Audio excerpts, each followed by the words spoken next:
"Bryce, what are you doing here? Just leave. My boss is around." Those words hit me like a sledgehammer to the chest. Each syllable was a knife twisting deeper into my gut.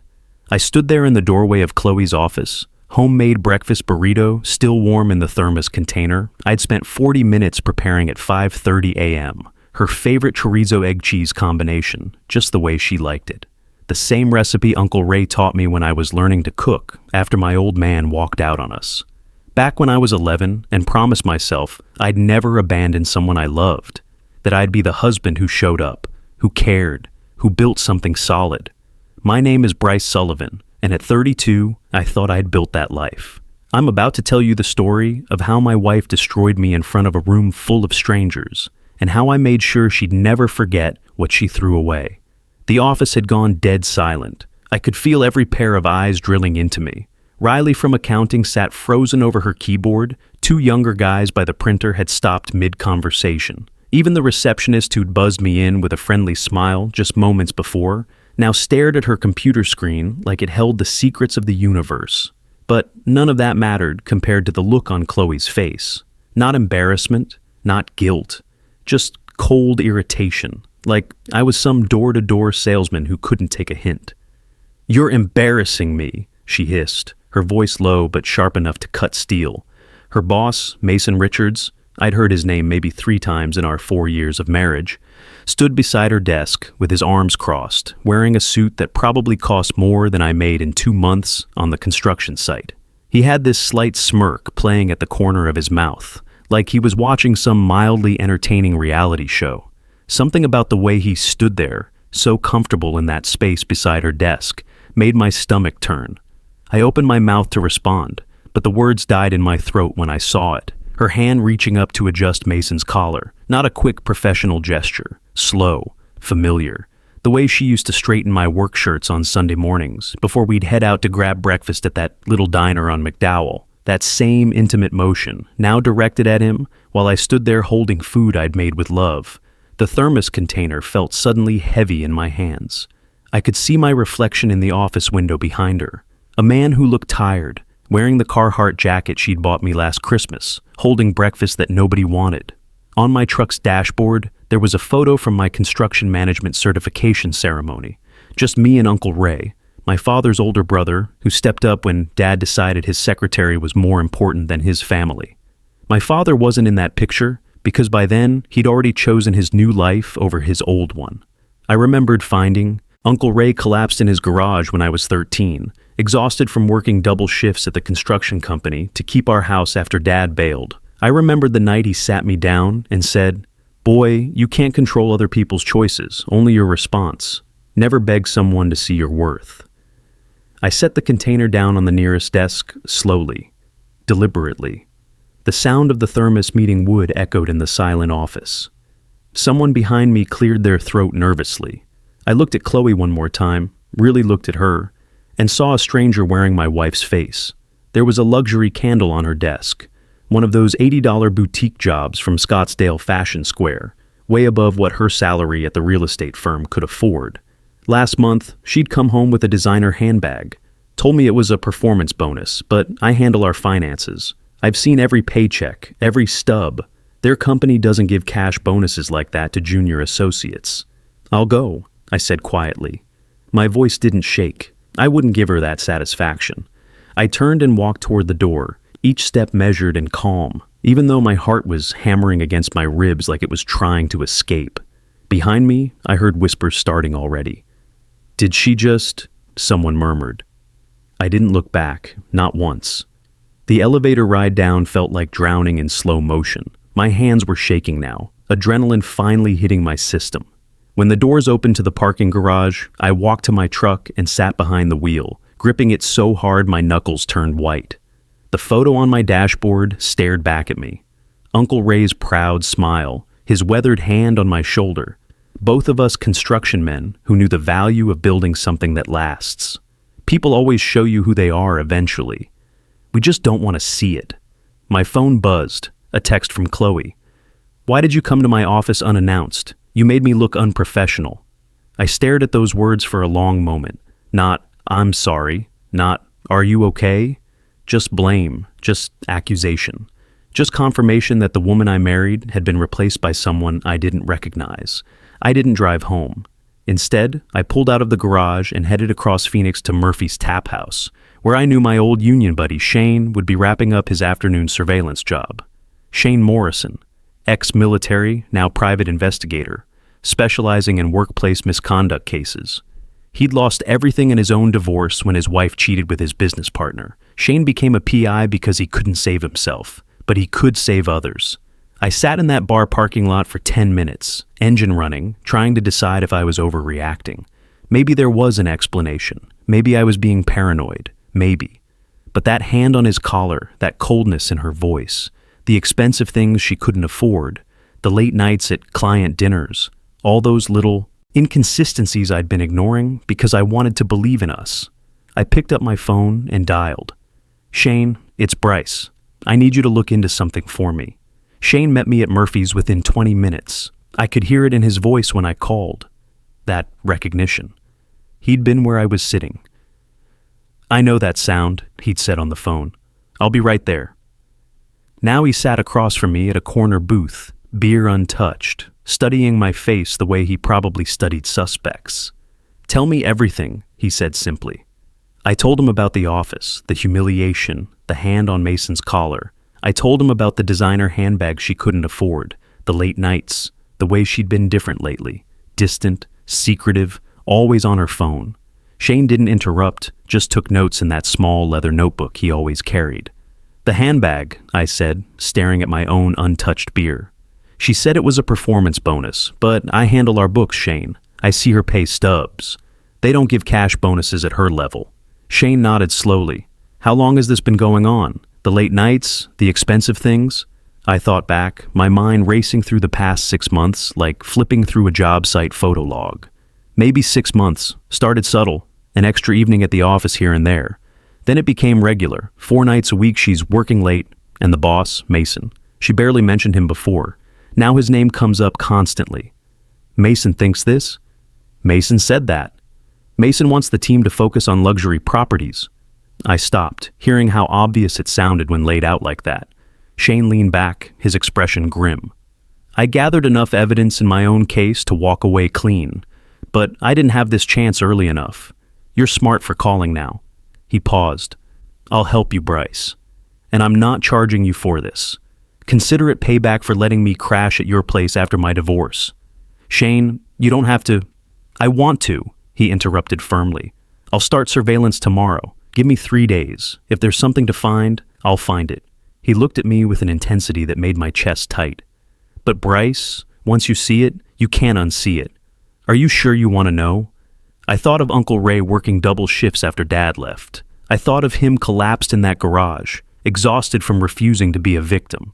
I thought of the promise I'd made at 13 years old. I need to know, I said. 3 days felt like 3 years. I went through the motions at home, cooking dinner, asking about her day, pretending everything was normal. Chloe didn't seem to notice anything different. She complained about difficult clients, checked her phone obsessively, smiled at texts she quickly hid. I watched it all with new eyes, seeing patterns I'd been blind to before. She'd started dressing differently too. More expensive clothes, subtle but noticeable. New jewelry. That appeared without explanation. When I'd ask about it, she'd wave me off. Oh, this old thing, I've had it forever. But I knew our closet, knew our budget. These weren't old things. Thursday night, she announced another weekend client retreat in Sedona. Big potential investor, she said, not looking up from her phone. Mason thinks it could be the deal that makes my career. There it was again. Mason thinks. Mason wants. Mason believes. I just nodded and said, sounds important. Have a good time. Friday afternoon, Shane texted, got what you need, meet me at Murphy's. The manila envelope sat between us on the table like a bomb waiting to detonate. You sure you want to see this? Shane asked one more time. My hands trembled as I opened it. The first photo showed Chloe and Mason at the Phoenician resort, her laughing in a way she hadn't laughed with me in over a year. The second showed them entering the spa together, his hand on the small of her back. The third, fourth, fifth, each one worse than the last. There's more, Shane said quietly, sliding another stack across. Credit card receipts, hotel reservations, a luxury weekend at Four Seasons Scottsdale. Both names on the booking, charged to his corporate card. I couldn't breathe. The bar walls felt like they were closing in. I talked to someone at her company, Shane continued. Off the record, word is she's been promising Mason certain considerations in exchange for a promotion to senior associate, big pay raise, corner office, company car. It's not official yet, but she's been acting like it's a done deal. My vision blurred. 6 months of lies, 6 months of late nights and secret smiles and expensive gifts that made sense now in the cruelest way possible. The designer handbag wasn't a bonus. It was payment for services rendered. The jewelry wasn't old. It was new, purchased with guilt money or given as tokens of affection from her boss. Last thing, Shane said, his voice gentle. I pulled your joint bank account records. Legally, don't worry. Look at this. He showed me statements with highlighted transactions. Small transfers to an account I didn't recognize. 200 here, 500 there. Always from our joint savings to somewhere else. She's been building a safety net, Shane explained, moving her portion slowly so you wouldn't notice the pattern. People do this when they're planning to leave but want to secure funds first. I sat there, evidence of my wife's betrayal spread across the table, and felt something inside me die. Not love, that would take longer to kill, but trust. The belief that our marriage meant something. What do? I whispered. Shane's jaw tightened. You do what I wish I'd done. You protect yourself. You don't confront. Don't argue. Don't give her time to hide assets or spin stories. You disappear. I became a ghost in my own home, present but absent. That Friday night, I cooked Chloe's favorite, pasta before her client retreat. She didn't notice I'd already packed a bag and hidden it in my truck. She didn't notice I'd photographed important documents and quietly transferred my documented contributions from our joint savings into my personal account.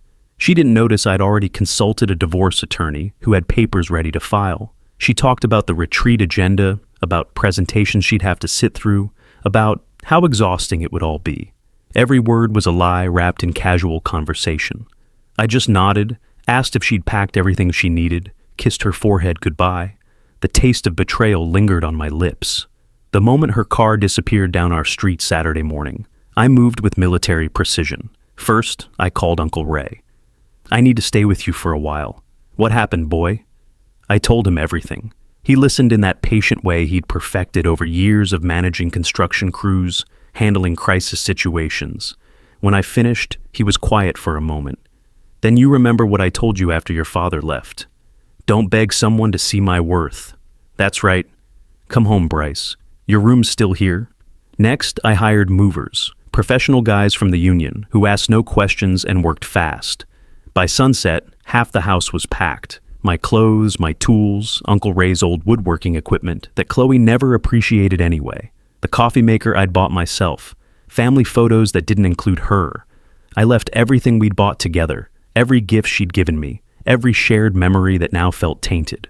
The divorce papers went on the kitchen counter, right where she'd see them first thing.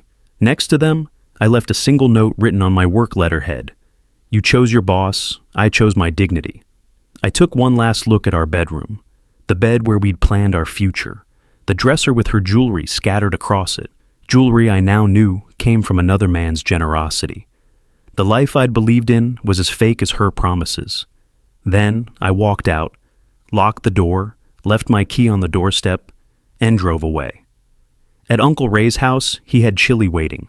He didn't ask questions, just pulled me into a bear hug that smelled like sawdust and Old Spice and unconditional loyalty. The best revenge is becoming someone they can't afford to lose, he said, then leaving. His weathered hands, scarred from decades of honest work, gripped my shoulders. Your father was a fool to walk away from family. But sometimes walking away is the strongest thing you can do. I changed my phone number that night, blocked Chloe on everything, sent an email to our mutual friends with a simple message. Chloe and I are divorcing. Please respect my privacy. No details, no drama, just disappearance. Shane helped me set up digital walls, call blocking, email filters, social media locks. Every possible avenue she might use to reach me, sealed off. Sunday evening, my old phone, the one I hadn't destroyed yet, started buzzing with calls from Chloe's number.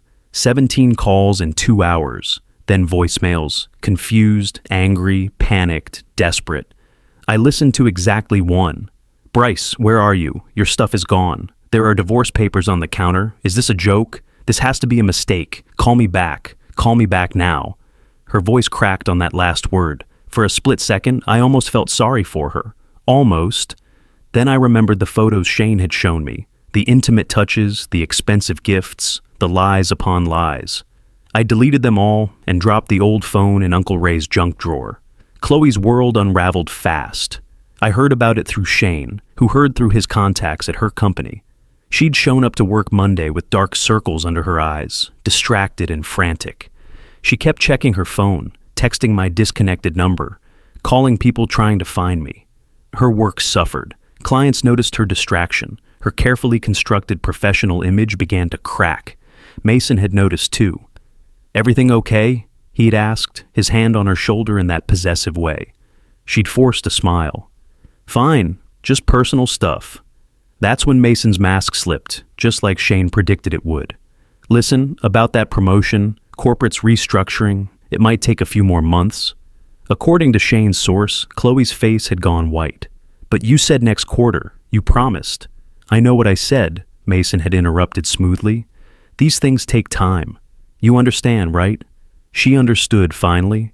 She'd destroyed her marriage for a promise that was never guaranteed, for a man who'd used her and was already backing away now that complications were arising. The office gossip started immediately. Her co-workers weren't stupid. They'd seen the intimate gestures, heard the whispered conversations, noticed the preferential treatment. Now, with her husband serving divorce papers and her boss suddenly distant, the pieces fell into place like dominoes.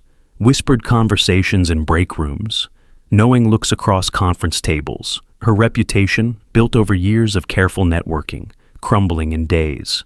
She tried calling me from different numbers, borrowed phones, office lines, even a burner she bought at a gas station, all blocked. I'd given Shane a comprehensive list of every possible number she might use, and he'd helped me create an impenetrable communication barrier. She showed up at my construction site. Security escorted her out after I told them we were divorcing, and I didn't want contact. She went to Uncle Ray's house next. My uncle, the man who'd survived my father's abandonment with dignity, answered the door, looked Chloe in the eye, and said words I'll never forget. "My nephew is somewhere safe, away from people who don't value him. Don't come back here again." Then he'd closed the door, locked it, and called to tell me how proud he was. "That girl's got some nerve," he said. "But you handled this right, boy. Clean and dignified, just like your grandmother would have wanted." Chloe tried the police next. They told her what she already knew. I had every legal right to leave, to take my belongings, to file for divorce. I hadn't threatened her, hadn't harmed her property, hadn't violated any laws. I'd simply exercised my right to walk away from someone who'd betrayed me. The officer had been blunt. "Ma'am, your husband left you divorce papers, not a ransom note. This is a civil matter." 2 weeks after I left, Shane told me she'd hired her own private investigator to find me. But I was careful, staying at Uncle Ray's, working remotely when possible, varying my schedule. I wasn't hiding from legal obligations. I was simply refusing to be found by someone who'd already proven what my presence meant to her. Nothing. 6 weeks after I disappeared, the anonymous complaint landed on HR's desk. I had nothing to do with it. That's what I told myself, and it was technically true. I'd simply given Shane copies of the photos and documentation. What he chose to do with them, whether he happened to know someone in Chloe's company who might be concerned about workplace ethics violations, well, that wasn't my business. But Shane's contacts in corporate security were extensive. When he mentioned that a friend's marriage had been destroyed by workplace harassment, certain people paid attention. The complaint was thorough and damning. Documented instances of inappropriate workplace behavior, photos of Mason and Chloe at restaurants and hotels, testimony from 3 different employees who'd witnessed preferential treatment and overheard conversations about promotions in exchange for personal considerations. HR moved fast. They had to. Liability issues, hostile workplace environment, potential lawsuit exposure. In today's climate, companies couldn't afford to ignore this kind of evidence. The investigation began immediately, and word spread through the office like wildfire. 3 weeks later, After a comprehensive investigation that included interviews with dozens of employees, review of company communications, and analysis of expense reports, Chloe and Mason were called into a conference room on a Tuesday morning. Shane's contact told him everything. The HR director, a no-nonsense woman named Patricia Wells, had slid photos across the table with clinical detachment that made Chloe's hands shake. "We need to discuss some serious allegations," she'd said. Mason had tried to deny it. "This is a misunderstanding. We've never—" "Mr. Richards," Wells had interrupted. "We have emails. We have witness statements. We have hotel records that coincide with times you both claimed to be at separate work events. We have expense reports for dinners that were supposedly client meetings, but the clients have no record of attending. The investigation had been thorough. Company credit cards, used for personal expenses, conference rooms booked for private meetings that had no business purpose, a pattern of behavior that violated multiple company policies and created legal liability." Chloe had looked at Mason, expecting him to defend her, to protect her. Instead, he turned cold. "I don't know what she told you, but any relationship outside of work was purely—" "Don't," Chloe had whispered. "Don't you dare." "Both of you are suspended pending full investigation results," Wells announced. "This meeting is over." In the hallway, Mason had grabbed Chloe's arm. "You told someone?" "No, it must have been—" She'd stopped, the realization hitting her like ice water. "Bryce, he did this." "Your husband?" Mason had laughed, bitter and harsh. "Well, congratulations. Your marriage problems just cost me my career." Then he'd walked away, leaving her standing alone in that hallway with everyone staring. The man she'd destroyed her marriage for had just publicly thrown her under the bus. The company's internal investigation concluded swiftly. Mason was demoted and transferred to the Tucson branch, essentially career exile in the desert. His salary was cut by 20%, his company car revoked, his stock options suspended. The promotion he'd dangled in front of Chloe, officially eliminated as part of corporate restructuring. Chloe was offered voluntary resignation to avoid termination on her record. She took it. She had no choice. The promotion was officially canceled, her professional reputation destroyed. Word traveled fast in Phoenix's tight-knit real estate community. She'd traded everything for nothing, but the investigation had revealed more than just an affair. There were questions about client confidentiality, about whether sensitive information had been shared during pillow talk. Potential clients began asking questions. Deals fell through. The ripple effects spread far beyond just Chloe and Mason. 3 months after I left, Uncle Ray convinced me to attend a charity event. His veterans organization was being honored, and he wanted me there.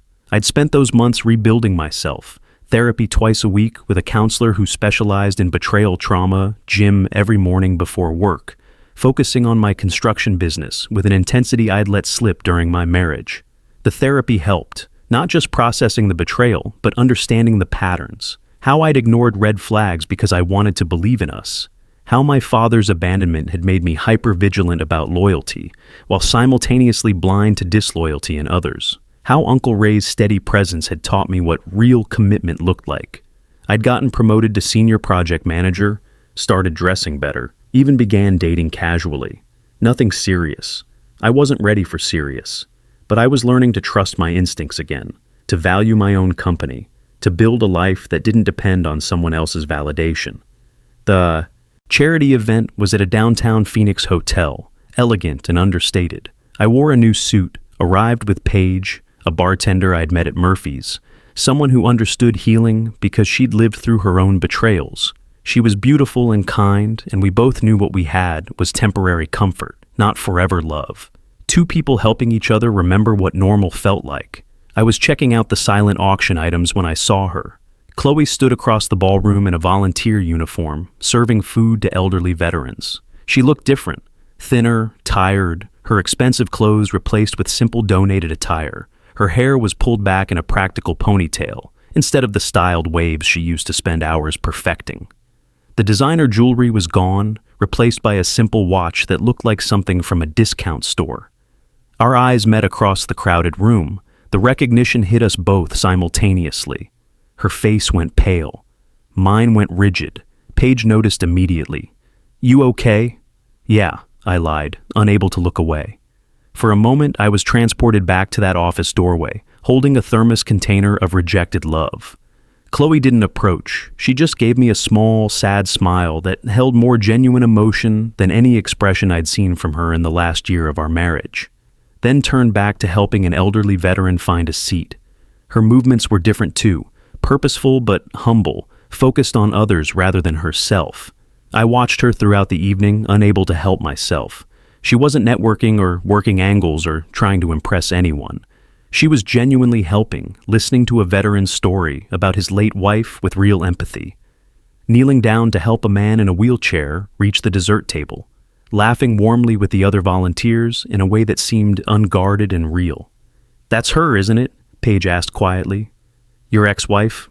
I nodded. "She looks different than I imagined." "She looks like the woman I married," I admitted, before she became someone else.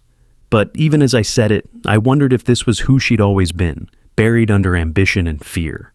After the event ended, I found myself outside on the hotel patio, needing air.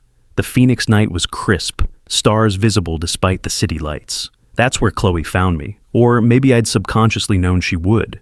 "You're volunteering now?" I asked, not turning around. "After everything, I needed to find myself again," she said softly, staying several feet away. "Remember who I was before I became obsessed with titles and promotions." She paused. "This is the Veterans Crisis Foundation. They helped Uncle Ray when he was struggling after your father left. When I was too self-absorbed to notice how much pain our family was carrying." I turned to look at her then. "You never told me you knew about that." "I never told you a lot of things. I was ashamed." Her eyes were red-rimmed but dry. "I spent so many years running from being poor that I forgot what actually mattered. By the time I remembered, I'd already destroyed the one good thing in my life."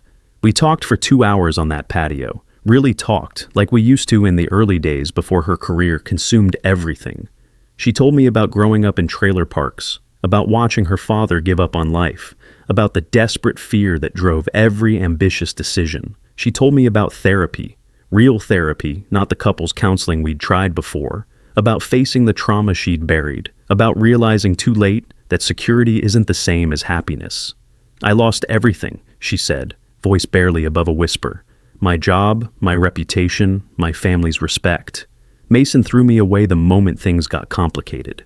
I wake up every morning remembering your face in that office, and I want to die from shame." She looked at me directly. "I'm not asking you to take me back. I'm just asking, please, please forgive me. Not for me, for you, so you can move on without carrying this weight." I looked at this broken woman who used to be my wife and felt something shift inside me. Not love returning, that was still wounded and raw, maybe forever changed, but something softer, understanding maybe, or just exhaustion from carrying anger like a stone in my chest. "The divorce is final," I said gently. "I've moved on, you should too." "I can't," she whispered. "I see your face everywhere. I hear Uncle Ray's voice telling me I threw away the best man I'll ever know." "Then see it and remember what you learned.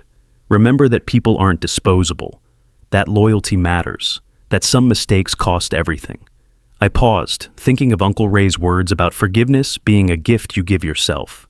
"I forgive you, Chloe, but forgiveness doesn't mean reconciliation. You taught me to value myself, to never settle for being someone's second choice. Thank you for that." I turned to walk back inside, but her voice stopped me. "I'm not the same person who hurt you." "I know," I said without looking back. "But I'm not the same man who would stay with someone who doesn't see his worth." 6 months later, I heard through mutual friends that Chloe had started her own small consulting firm, helping distressed properties find new buyers. Nothing glamorous, but honest work that helped families in crisis. She'd never married again. Some people said she'd become a workaholic in a different way, working for others instead of herself. As for me, I eventually started dating seriously again. Met a teacher named Sarah at a construction site where we were building a new school. She brought her class to watch the foundation pour, and something about the way she explained the process to those kids, with genuine wonder at what we were building, reminded me that good people still existed. Uncle Ray walked me down the aisle at our wedding 2 years later. In his toast, he said something I'll never forget. "A man's worth isn't measured by whether he gets knocked down, but by how he gets back up, and what he builds with the lessons he learned on the ground." That night, lying next to Sarah in our new apartment, a place built on trust and transparency and hard-won wisdom, I realized something profound. The best revenge isn't destruction or even justice. It's becoming someone so valuable, so grounded in self-respect, that losing you becomes their greatest regret. And sometimes, if you're really lucky, you get to build something better on the ruins of what someone else destroyed. Thanks for listening. If this story resonates with you, remember, your worth isn't determined by someone else's ability to see it. Sometimes the bravest thing you can do is walk away and build something better. Sometimes that's not revenge at all. Sometimes that's just survival. And sometimes survival is the greatest victory of all.